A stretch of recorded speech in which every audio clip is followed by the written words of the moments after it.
Assalamualaikum warahmatullahi wabarakatuh. Kenalkan, nama saya Novia Auliansyah dari jurusan Akidah Filsafat Islam semester 2 kelas 2A.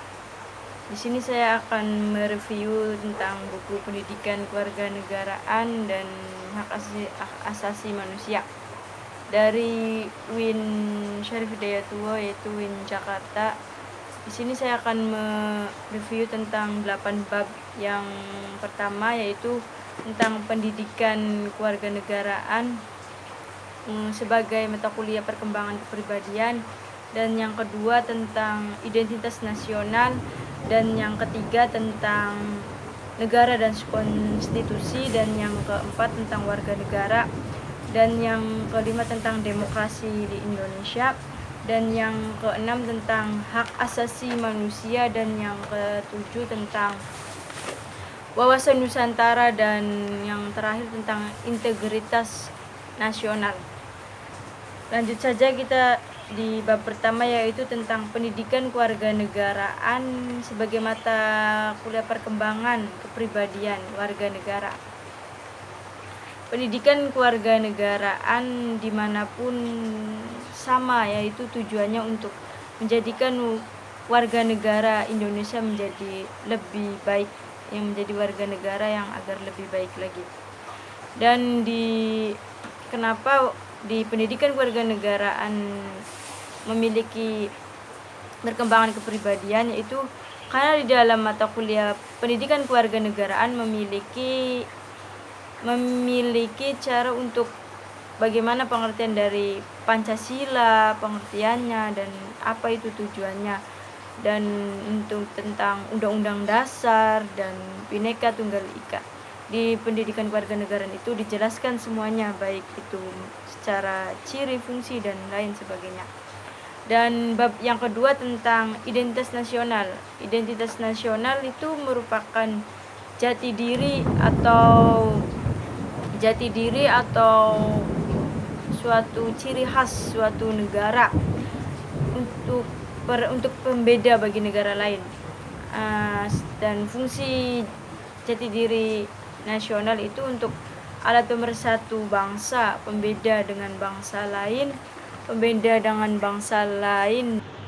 Dan yang ketiga untuk merupakan landasan suatu negara atau suatu bangsa tersebut, dan sebagai ciri khas atau jati diri untuk pembeda bagi negara lainnya. Unsur-unsur pembentuknya adanya identitas nasional itu karena adanya agama, suku bangsa, kebudayaan, dan bahasa. Sehingga kita harus ada namanya tentang mengenal identitas nasional, yang ada banyak banget keragaman yang ada di negara kita, yaitu Indonesia. Dan yang ketiga tentang negara dan konstitusi. Apa itu negara? Negara adalah suatu sekumpulan orang yang menempati suatu wilayah tertentu dan diorganisasikan oleh pemerintahan yang sah di dalamnya. Unsur-unsur negara, kenapa dikatakan negara itu karena terdapat adanya wilayah, rakyat, dan pemerintahan di dalamnya. Fungsi negara tersebut itu untuk ketahanan dan penertiban dan keadilan yang ada di negara tersebut. Dan konstitusi merupakan hampir di seluruh negara di dunia memiliki konstitusi, baik konstitusi yang tertulis maupun yang tidak tertulis. Yang tidak bisa disebut dengan undang-undang dasar atau konvensi. Yang di Indonesia juga terdapat konstitusi yang sudah sejak dari perjanjian Jepang yang memberikan kemerdekaan bagi negara Indonesia. Dan yang bab keempat, warga negara. Yang dikatakan warga negara itu penduduk suatu negara yang menempati wilayah yang di dalamnya terdapat pemerintahan yang sah yang mengatur tentang warga negara tersebut, dan warga negara tersebut memiliki perlindungan.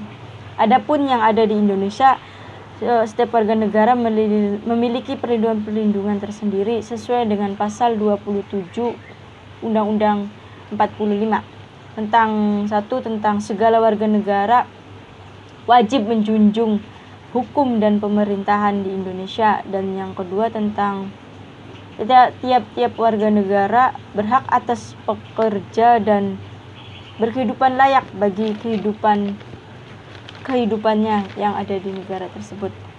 Dan yang bab kelima tentang demokrasi di Indonesia. Demokrasi secara etimologis, demokrasi terdiri dari dua kata yang berasal dari bahasa Yunani, yaitu demos yang berarti rakyat atau penduduk suatu tempat atau wilayah, dan kartos yang berarti kekuasaan atau kedudukan.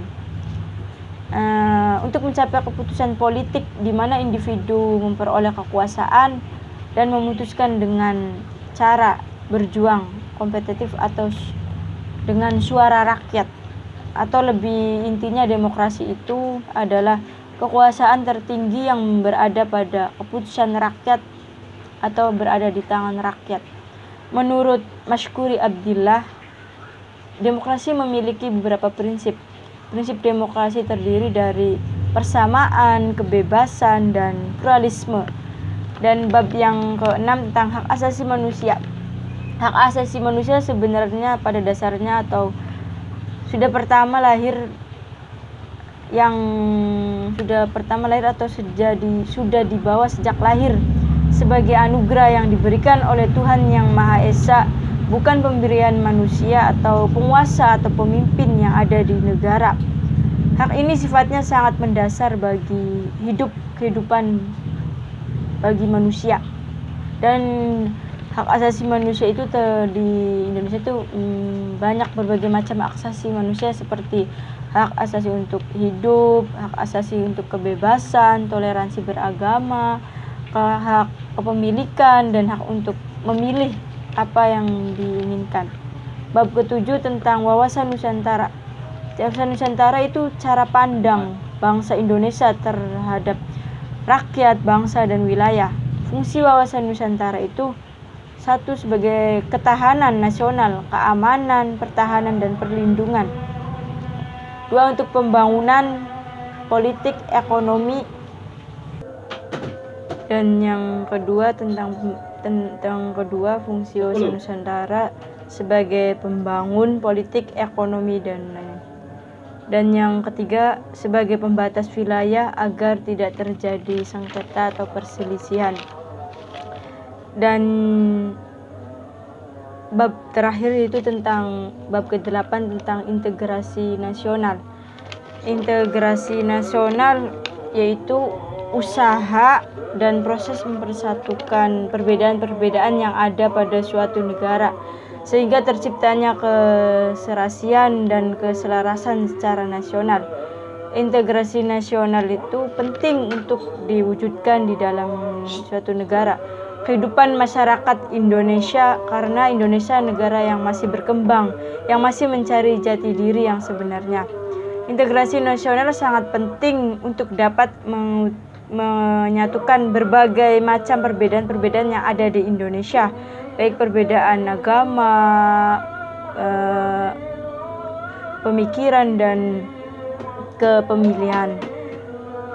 Dan mungkin itu saja kurang lebihnya review buku Pendidikan Kewarganegaraan dari UIN Syarif Hidayatullah.